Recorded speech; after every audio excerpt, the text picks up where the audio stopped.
Our guests this week, Stephanie Ann Johnson.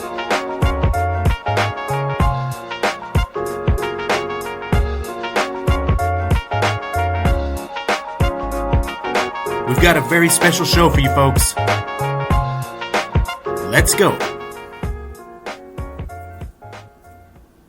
Hey everybody, welcome to another episode of the podcast all about arts. This is episode 4, which means we have a month of episodes under our belt. We could not be more proud of this show, and we're excited to continue to make it better and better. If you want to keep up with the show, look at the description box below. There are some links to the guests' websites, as well as our website. And also, there's a subscription button. Go ahead and click that if you'd like to do that. A is where you can find our website. You can also click through the links there to find a host blog, which is a few extra thoughts I have each week that are not included on the podcast. And you can contribute to our efforts here by clicking listener support. There are a couple options. Patreon is on there. You can do a digital subscription with that, or you can go to Anchor FM and you can do a regular monthly donation. Patreon.com/a very special show, and of course Anchor.fm/a very special show are those links for you as well. Now that the bills are paid, onward to the fun stuff. We've got an incredibly talented guest today, but before we kick it over to the interview, I've got a little something I'd like to say. Don't turn off the show just yet. The subject is politics. No, I'm not going to tell you who to vote for or advocate for any particular cause, but I just wanted to talk about the events of the United States over the past 250 years.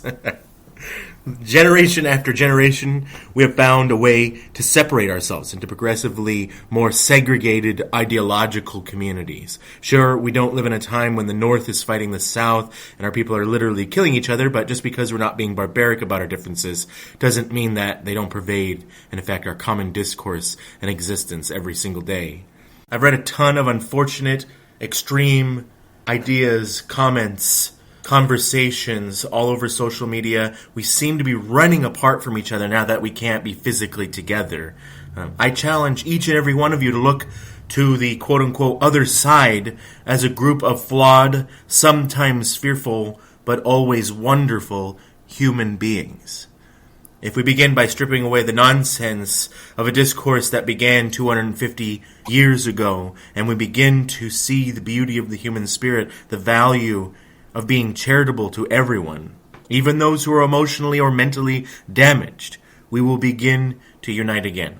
I challenge all of you to build a new unity, one based on mutual respect and, of course, always love and kindness. Thank you so much. Enjoy the episode. I'm overjoyed to introduce our guest this week. This is one of the most talented, capable musicians to ever don a cowboy hat and sing over a slide. They were described by CeeLo Green as remarkably talented on NBC's The Voice. As the masterful fronter of the Tacoma, Washington-based band The Hidogs, they wrap up the nimble quartet with vocal blending that beckons to the likes of Loretta Lynn and Valerie June. Unfortunately, due to a technical snafu, we did not click the record button, and we lost the front end of the first answer. The question was, what is important to you? So we'll pick it up there. We have the great fortune to be joined today by our very special guest, Stephanie Ann Johnson. But Facebook is where the videos will live mostly. And really doing that, it's also kind of spiritual. It gives me a moment to focus every morning and remind myself that music is the thing, singing is the thing, songs are the real thing.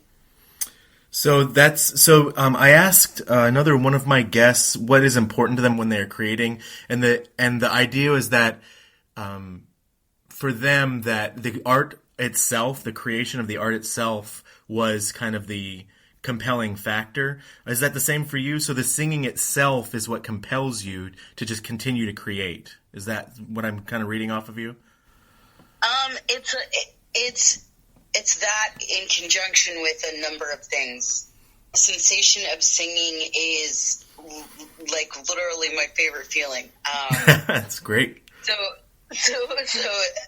that is wonderful. But also, for me, the means of connection to others is where I really find the desire to return to public performance, because it is connection for me spiritually. It's a connection with my body, you know, a mind-body connection, but it's also a connection with my creator spiritually, a connection with other musicians in a co-working situation, and a connection with the audience in that kind of a conversation. So it's a lot of talking that I miss, a lot of conversation that I miss. So it sounds like you are that part of the world where you get to go and actually connect with the audience. This right now is particularly kind of challenging you because you have to be you're kind of performing through a computer screen or through things like that. What other struggles in your natural creative life, like let's say the pandemic wasn't happening right now and you were able to go out and perform, what do you struggle with on a day-to-day basis in your creative life in all normal circumstances? That's a really great question. I think I've been watching this show by a creator named Kenya Barris, and he talks about being a writer and how, you know, you're constantly worried that you're a failure or a hack. And I feel like it's that same conversation that a lot of artists are having with themselves in their heads. And you know, that's the main struggle. You know, am I good enough? Am I worth it? All those questions. And for me, the way I found to, you know, defeat that idea, that voice inside myself is really through accessing and being aware of and talking about the joy involved. I find so much joy in music that the act of doing it is enough in itself. It is so delicious and so fun that the act of doing it is worth doing it. Like, even if people didn't pay me money, which I am incredibly honored that people still feel the desire to send me various monetary gifts throughout our quarantine, I'd still be doing this. And I think that's part of why people feel connected to me. And people occasionally send me messages and say, you know, please don't stop sending this music. We really like listening to it. It's a part of our routine. That, too, really keeps it fresh for me. We're going to go ahead and let our first track play. This is Take This Love by Stephanie Ann Johnson.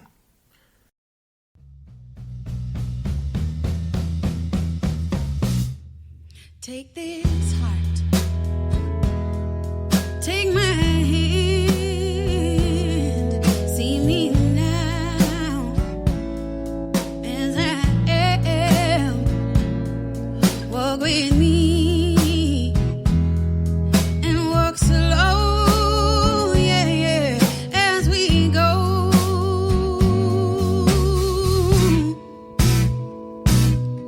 I've been waiting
Excuse me, that was Stephanie Ann Johnson and the Hidogs, and it was brilliant. Okay, in your bio online, it says that your mantra is find your joy and go there. Have you found your joy, and are you there now?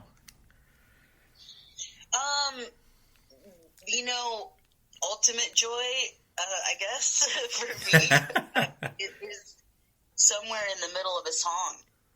And there are so many recordings of me online that, you could tumble into any one of them and find that joy in my face and in my voice. So in a world where I choose to believe that somebody is always watching one of my videos, I think doubt. That joy exists forever, readily, and it's something that I get to choose to rejoin or not. Fantastic. I think that that's wonderful that you found a way to, like a switch in a way where if you want to feel the joy, you get to go and turn that switch on. I'm sure it's not that simple, but I guess I feel the same way about my art. I'm a director of theater. I don't know if you know that about me, but something you said earlier about how when you're right in the middle of it, that's the peak of joy. I think that you're right that a lot of artists do feel like right in that middle point, even if there's a lot of stress and there's a lot of, am I good enough? It's that moment when you let all that go and you're really connected with what you want to create and what you want to communicate that brings about those feelings of joy. And I'm so happy that art exists for some of us who really enjoy doing it and creating for other folks. I mean, that there's got to be someone to do it and create culture, and I just appreciate that people like you exist. It is also in your bio that that a singer's talent is complete when they can bring a crowded dive bar to a collective hush and also get one of the biggest audiences on the planet to a collective standing ovation. I just wanted to hear a little bit about those experiences, because those are so varying. The dive bar, I've gotten the dive bar experience, but the biggest audience on the planet kind of experience, I'd love to hear a little bit about those experiences and the sensations that arose in you in those moments. So, to keep it concrete, I think I'll talk about there's a concert that I am privileged to be a part of every year, and it's called the Tribute to the Last Waltz, and we do it in Seattle, and there's a really wonderful group of Seattle musicians that have taken ownership of that music for some of us and shepherded us through some collective performing. And that audience in the Neptune Theater, I think it's like maybe just over 1,000 folks that they fit in that room. Wow. And so let's compare it to now. Now when I do, the videos that I record for you all and put them up, and when I do streaming, there's usually only one person in the room with me when that happens. So the difference between, performing for an audience in a room that can fit 1,000 people versus being in a room with one person and singing. The thing is that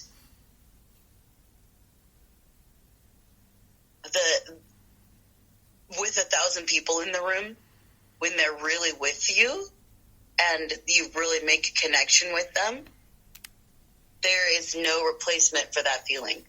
That feeling is, dare I say it, sacred. That feeling is very special. And I really didn't know that it existed until I was at the Neptune Theater on stage with all of these incredible musicians, working on, some music that has existed for a couple of decades. That, hundreds of thousands of people around the world enjoy and admire. And here we are on stage having this feeling all together. That is a feeling in and of itself. But to be prepared to be there, to be prepared to feel as reverent as I do for moments like that. Right, yeah. The balance for that is even fewer people. It's me proving it to myself. It's me in rehearsal with myself. It's me, my ability to forgive myself, my mistakes, or errors, and to present something that I'm proud of to other people. So it's an incredible spectrum of, 0 to a couple 100,000. But if I stay honest, with myself and honest in my practice, when show day comes, I have all of the tools I could need at my disposal. That is beautiful. That is a wonderful way to take us into the break. We're going to play a track called 2 a.m. by Stephanie Ann Johnson and the Hidogs, and we will be right back with Stephanie Ann Johnson.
This episode of a very special show was made possible by contributions from Oli Arts.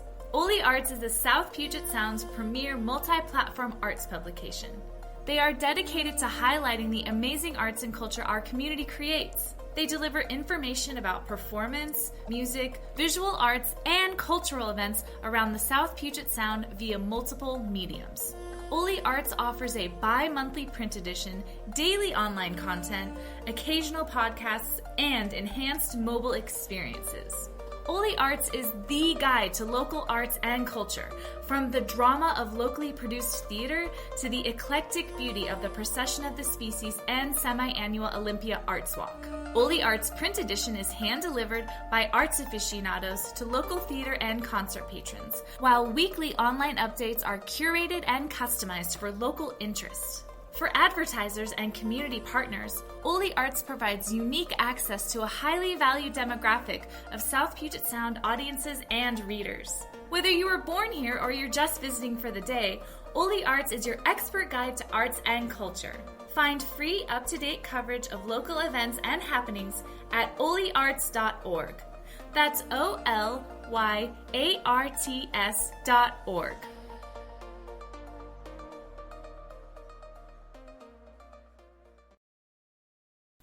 And now, for this week's Feature of the Week.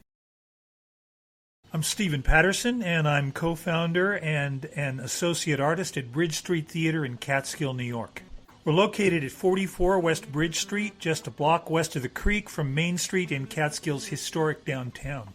My partner John and I started producing live theater together as Caliuga Arts back in 1986. We moved up to Catskill on a permanent basis in 2008, produced a couple of shows over at the now-defunct Stageworks in Hudson, and in November of 2013 we purchased a derelict factory building in Catskill and have converted it into a small performing arts complex.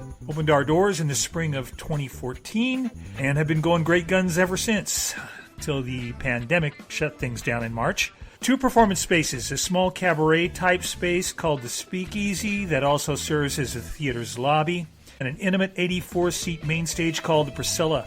We normally produce a 5-play main stage subscription season interspersed with an eclectic mix of theater, music, dance, and more presented by artists that we bring in from outside the theater. Our original 2020 production schedule is currently on hold until it's safe for folks to reassemble again. John and I are in the process of shuffling events around, canceling some, postponing others, with different contingency plans depending on when it's possible for us to reopen our doors to the public. Well, our future plans depend on how long it'll take for businesses in our region to reopen safely.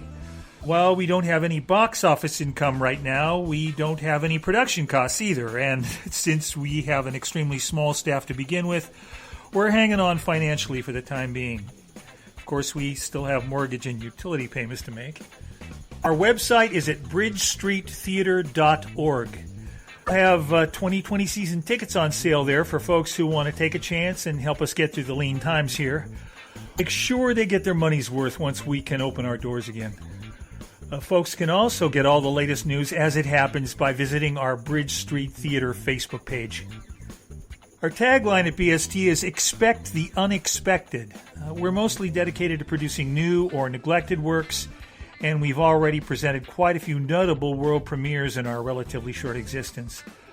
Our tastes tend to be pretty quirky and offbeat, and we like to think that we're bringing our audiences the kind of work that they won't see at any other theater in the area.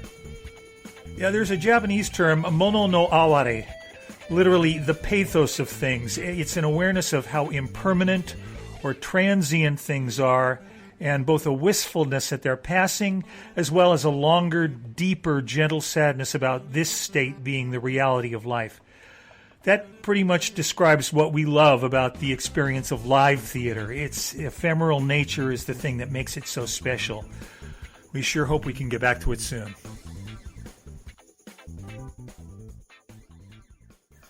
More information about our feature of the week at averyspecialshow.com. All right, we're back with Stephanie Ann Johnson, and I want to go back and actually talk about the subject we were just talking about.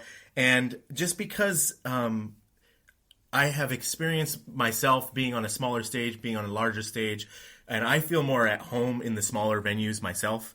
And you had this wonderful, amazing spiritual answer, but just logistically speaking, do you feel more at home on the smaller stages, on the larger stages? Do you like being online when you're performing? Like, where, like, if you're in your like kind of comfort zone, where's your preferred venue of performance? So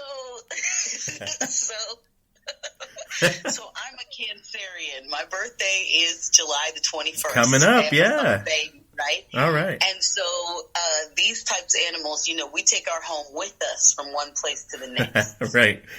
Right. So, and especially with the kind of synergy that I feel like we create with the Hidogs, I feel like that home, again, is something that exists perennially in the like oh gosh, in the Disney parlance, right? Like, this is, where your imagination is. This is, pre-age of non-believing, right? Like, that's where the idea of the Hidogs always exists. And that it's my job as a performer to join that feeling when I play songs that we have played together.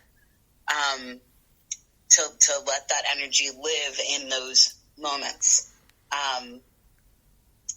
So I take my home with me. That's great. I mean, seriously, like that's what it is to rehearse well with myself, to cultivate that home presence, so that whether I have, 6 people whose attention to grab and energy to be with right now, or whether it's far more people, right? It sounds like you'd be really at home, well, of course, anywhere, but do you enjoy touring at all, or? I haven't had the opportunity to tour as much as I might like. I had to cancel a tour to California we were putting together because of COVID-19 and all of the closures associated with her. But I love the idea of touring. And I love when I have the opportunity to bring my music and the music I create with other people to more sets of eyeballs. It's exhilarating to have a brand new audience who I haven't had the opportunity to be with yet. That is a really joyful moment to meet those, strangers who, don't know their friends yet, strangers who don't know their family yet. That's fantastic. You do have a regular family that you perform with, and we've mentioned them a few times. It is Stephanie Ann Johnson and the Hidogs. I actually know Ivan Gunderson and Dan Tyak because I've seen them perform at the Stone Soup Jam gatherings at the Rhythm and Rye here in Olympia. And I'd love to hear a little bit more about the band itself, about the members, and how did that collaboration come about? Because Ivan and Dan on their own each are just incredibly talented people, and I'm huge fans of both of them. You want to tell us a little bit about the band? I would love to. As you're probably going to be able to tell, my most favorite subject in the whole wide world. I love this band. I love this group of musicians. I love what we are able to create together, the places that we're able to go together emotionally, spiritually, and musically. In 2016, Jesse Turcotte, our bass player, got at me via Facebook Messenger and was like, "Hey, you're coming home from Oregon here pretty soon. Do you want to come home and play some music with me?" And I had known Jesse from years before, playing a jam night, the big Friction Jam that was at the Jazz Bones. And so we were aware of each other. I had been playing with Dan Tyak previously in a previous version of a band I was in. So I knew him from 2013, 2014. so bringing all of those pieces together, myself and Dan having a previous relationship, myself and Jesse having a previous relationship, and then both Jesse and Dan having previous relationship with Ivan, that's kind of what pulled us all into a room together. And then it just became, I don't know, we love to rehearse. Is what we love to do. That's good, because there's lots of that going on. Well, I mean,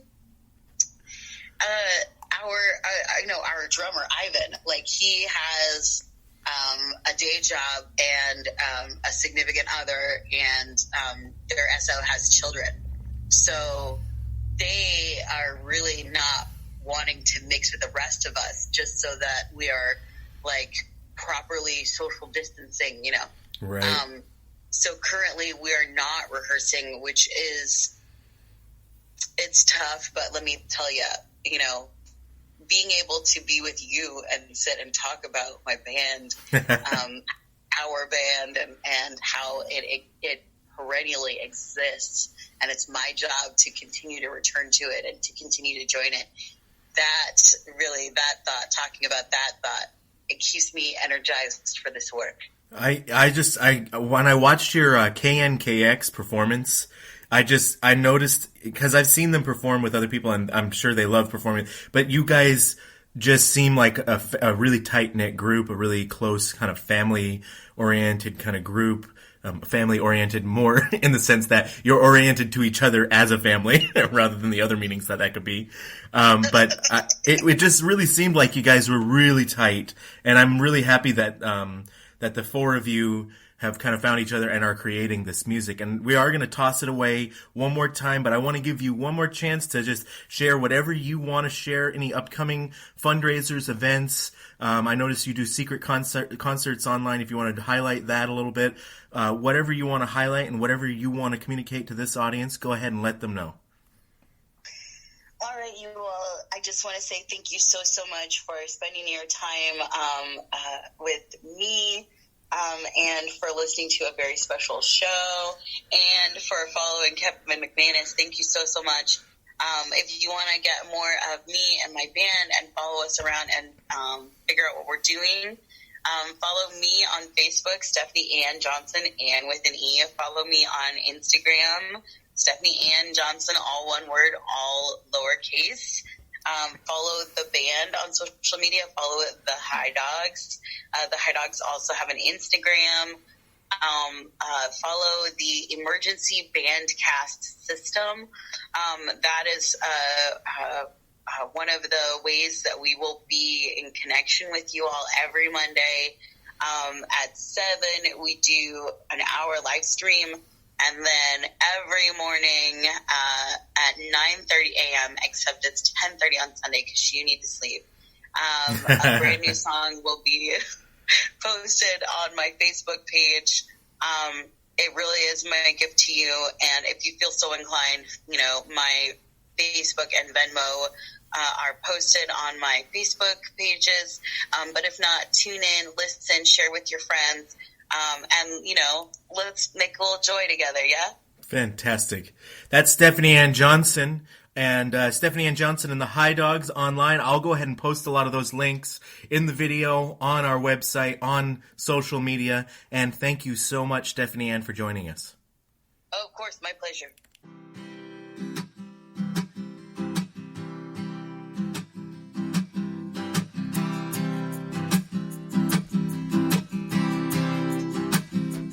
Well, he rode on in from out of town. Stayed with me until the sun went down. He had big old hands and big old feet. Louis turned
If you know me, you've heard me speak my mantra. You may have even heard it here on the podcast. It's a paraphrasing of a George Bernard Shaw quote and has been restated time and again. It's this. Some see things as they are and ask why. Some dream things that never were and ask why not. What does it mean, though? I suppose you could synthesize a lot of meaning out of it, but for me, beyond a commentary or comparison on pessimism versus optimism, it speaks to a deeply rooted desire to create. What can we make out of what we are given? Seeing the blank and messy spaces of our lives as opportunities rather than burdens. Often in my creative professional life, I find myself advocating for ways to say yes to artistic risk-taking. It's a natural, easy response to say, there are too many obstacles, so let's not do anything. I say, let's do it all. Let us press on the walls of our creative minds until they fall. Let us free ourselves from the word no and allow the word yes to spill in.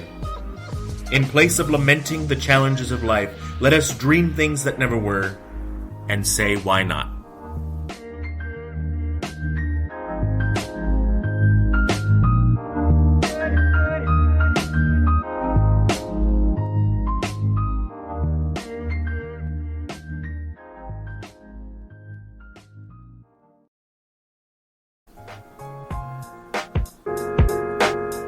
Thanks so much for listening to the show.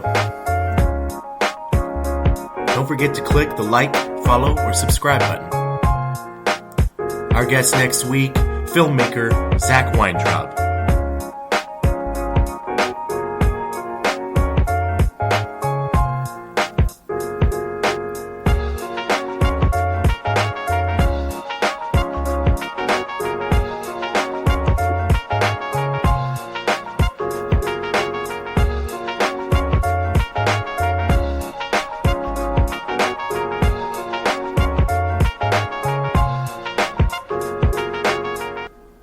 Has been a production of a very special network.